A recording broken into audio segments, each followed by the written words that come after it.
that is going to be my future wife. You'll meet a lot of people. You'll meet a lot of beautiful people. I don't believe in love at first sight. I think love at first. Oh my God. I believe in. What's up, guys?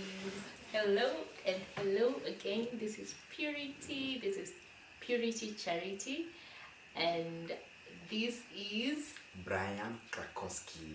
And together we bring you a blaze with charity. Wow. That's it. Together we bring you a blaze with charity.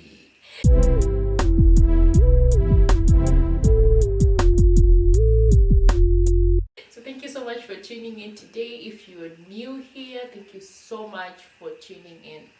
And if you keep coming back, I really do appreciate it. Keep coming back, and I believe God will bless you.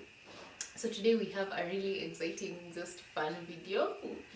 We are going to do this love tag I found somewhere in one of the medias. So it's going to be a short one, and I hope you guys enjoy. Yep. So, and oh, by the way, I have a guest, Brian. Right. This is Brian. Brian, what do you do? Like, tell people what you do. A lot of things.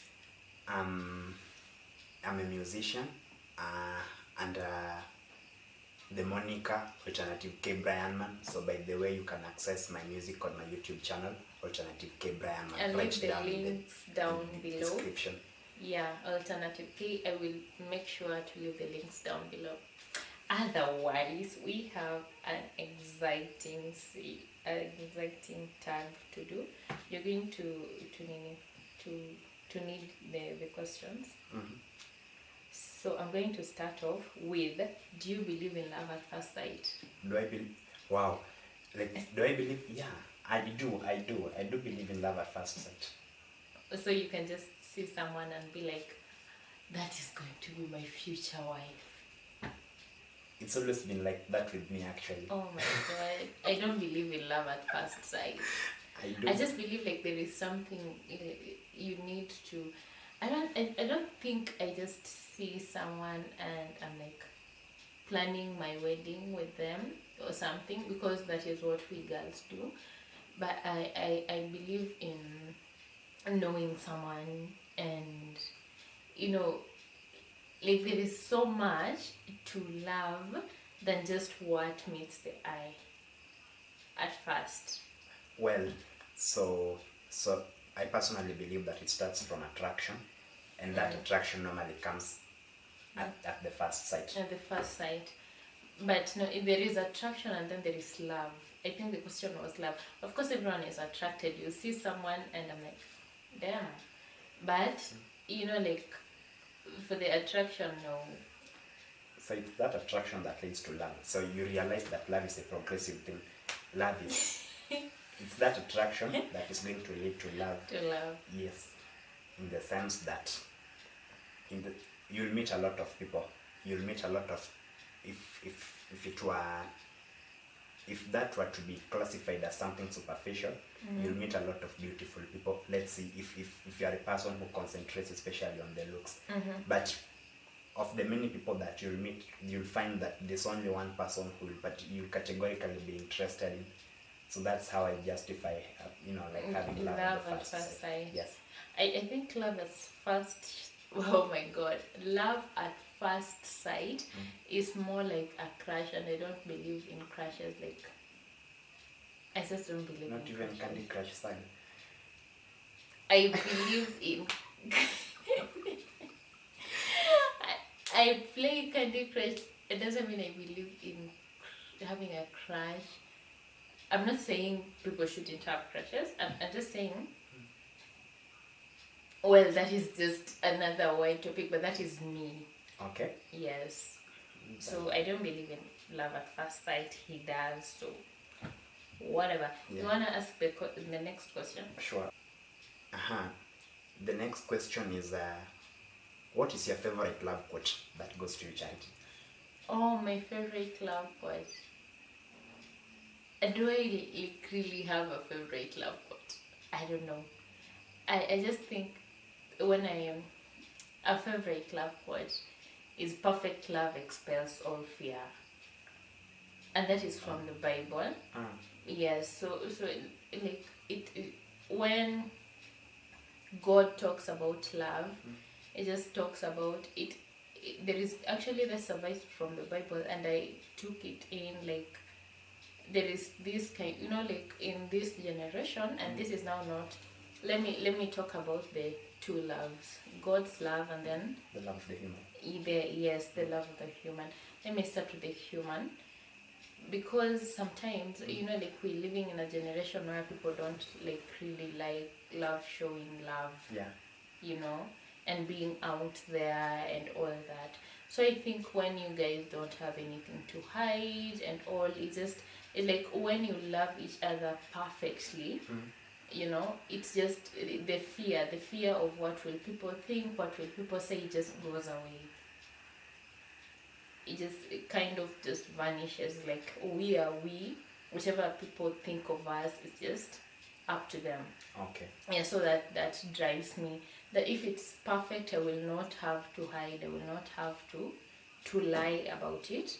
And in the God's love, it's like it teaches me about how God's love is perfect to me. It's perfect in the sense that I am a sinner, I am made righteous, and I keep sinning, and He still loves me. The love still exists for It's still like it's just an even flow. There is no time when I'm a sinner that love goes down, or no time it goes up because I am doing.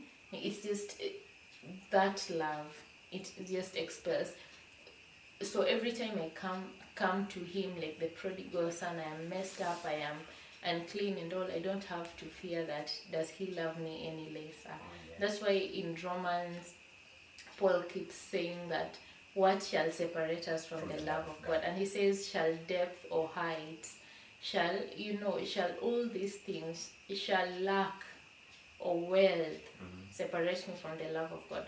So it doesn't change. It is just there. It expels all kind of fear that I have. So that is my favorite love quote of all time. Wow, awesome. Ta-da. Wow, nice. So what's your favorite love quote? My favorite love quote, I wasn't going to say this, I was going to say something else, but I'm just going to say this now that it just popped in my mind. God is love.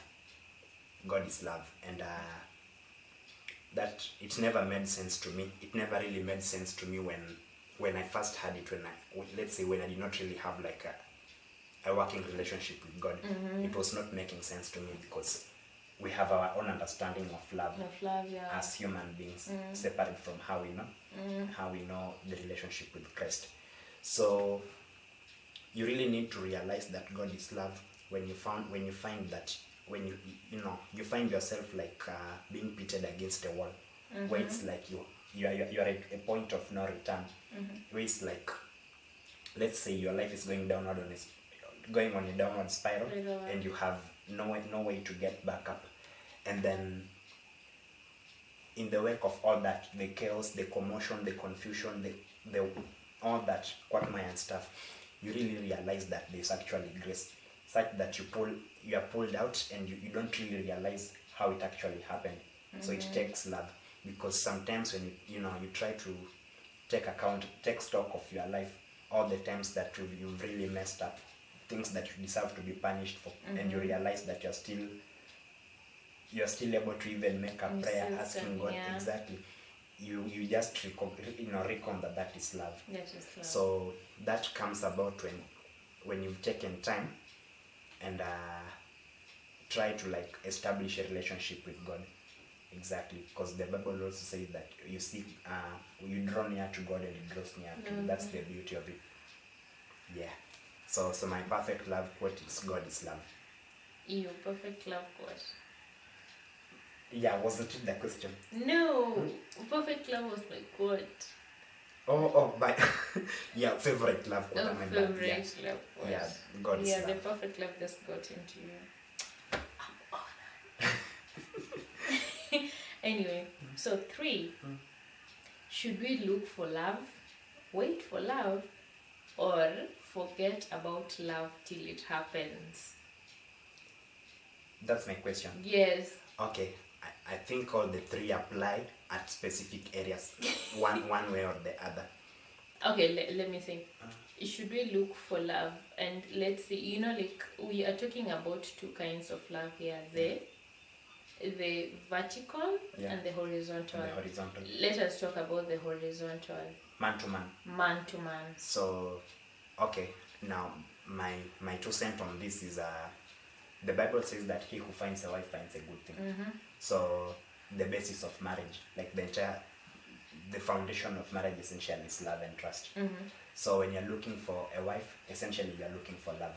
This one we are looking at it on a horizontal level. Like we are not considering the love of God, much as it also binds here.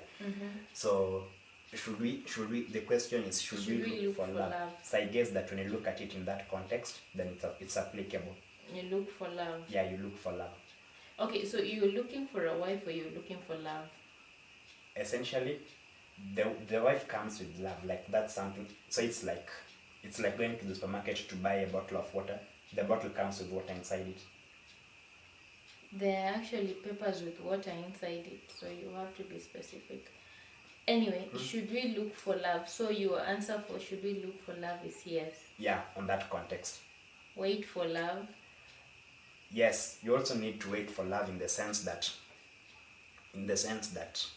so again now I'll tackle this on a biological aspect.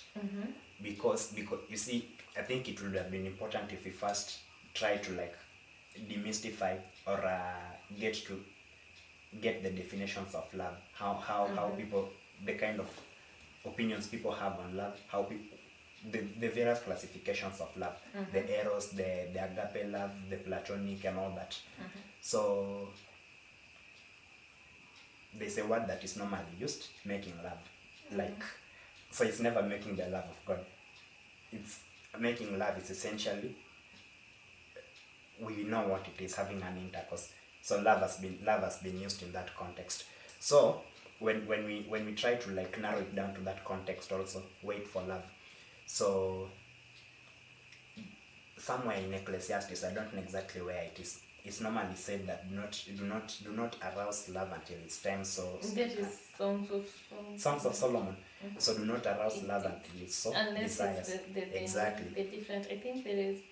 It's Songs of Solomon, I guess, because the writer says, "Daughters of what I charge you." Yeah, it has to be in Songs of Solomon. Yeah, Songs of Solomon. So I think exactly when you go by that quote exactly, it means that you have to wait for it until its time actually comes. So desires. Exactly. So we should wait for love. Yeah, you should wait for love. But now the love that we're talking about here is not the love of God. We've just lowered it down to the level. I think it's still on the context of lateral love. Yeah. Or forget about it until it happens. Forget about it until it happens. Now, this might go out to those young people, probably not having jobs, not having, and I'm not saying that not having a job is wrong. Probably you don't have the means to sustain love, so sometimes you just have to wait for it, like just. The question was forget about it until it happens. I don't think you need to forget about it until it happens. I don't even think if it's realistically possible to forget about it until it happens. People actually drown themselves in something in other else. Things. Yeah. You get an addiction, and I think that happens when someone is heartbroken or something, just like. But it's unhealthy. Okay, like you have your, love is a beautiful thing, and this is one thing that we really need to understand first and foremost. When you separate love from the malicious intentions of people, you realize that love is something that is actually very beautiful, something that should be embraced. It's something that people should not run away from. Now when we demystify such opinions that people have on love, that love is blind, love is wicked, and we look at love for what love really is, then we come to appreciate love as something that is very beautiful and very divine. So love is nothing that should not be forgotten about. Yeah. Oh, okay.